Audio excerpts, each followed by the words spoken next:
Hi there, I'm Connor, I'm Off the Cuff, and today I am talking to you about God's Not Dead 2. God's Not Dead 2 is the sequel to the 2014 faith-based film God's Not Dead, and it stars Melissa Joan Hart. Nobody else, but Ray Wise is in here, and it tells the story of what happens when a Christian history teacher mentions Jesus in a lesson about Mahatma Gandhi and Martin Luther King Jr. and their teachings. And atheists take this as a way to stomp Christianity out once and for all in the courtroom. I think that's actually a line in the movie. Yeah. So, what did I think of God's Not Dead 2? This movie sucks. This movie really made me angry, and I never want to watch this movie ever again. I'm not going to watch a God's Not Dead 3 if they make that, and I never watched the first one.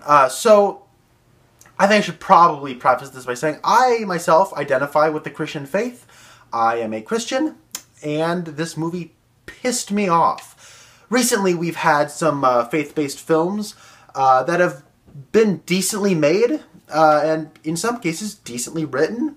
I wouldn't say Risen, Miracles from Heaven, or The Young Messiah are particularly good films, but I do think those three films aren't bad. I think you can show them to an audience, and while they are pushing an agenda, there's some artistic merit to them in some regard or another.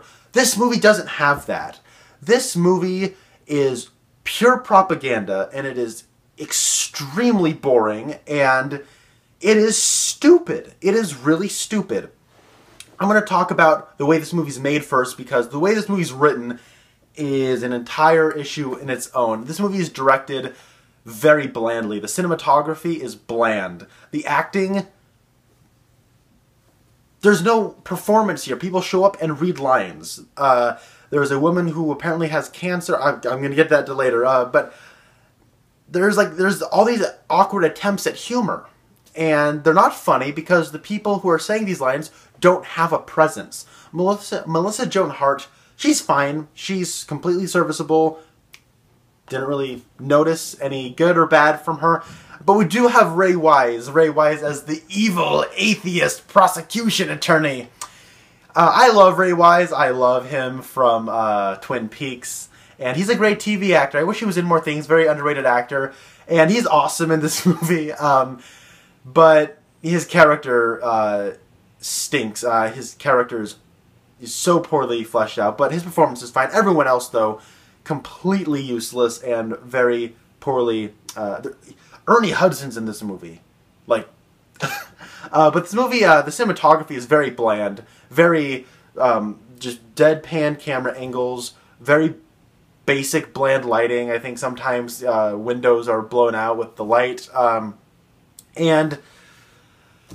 There's times where the actors and the performances are trying to be super passionate, and what the movie's, writing is trying to be this big emotional moment, but the way the camera and the direction is, it's not in the same headspace as the writing and actors, so it comes off as very silly.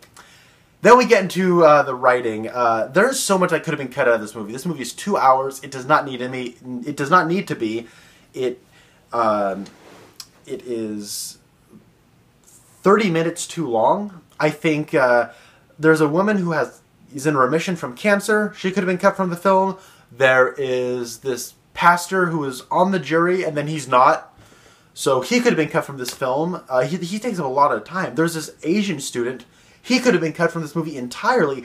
Why are these people in here? I never saw the first one. I don't know if they have anything to do with the first one. But there's no reason for them to be in this movie. And they add nothing to the central narrative and the central thread. Then the movie, so from what I understand about the first film, it has a basic misunderstanding of what Nietzsche meant when he assessed that God is dead. And they had a big debate in that movie, and the debate was apparently hilariously uninformed and stupid. This movie also doesn't seem to understand what Nietzsche meant in his assessment that God is dead, but I think this movie goes a step further in the sense that I assume this movie was made by Americans because it's distributed and produced by an American film company. But this movie doesn't seem to understand the American court system. A fundamental misunderstanding of that. This movie, I feel like its research of what the courtroom was like was watching Perry Mason and not really getting Perry Mason or Matlock. Those shows are at least entertaining and have good music, but in Perry Mason's, in the case of Perry Mason,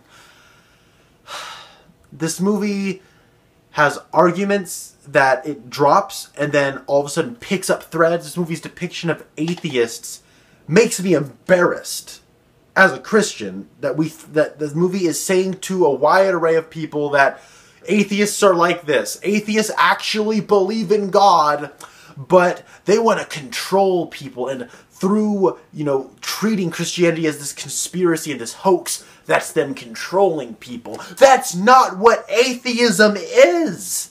This movie doesn't understand people. It's stupid. It doesn't understand argument. This movie is bland in every regard. I kind of hated this movie. So I'm giving God's Not Dead 2 out of 10. It sucks. Don't watch this movie. It's stupid propaganda.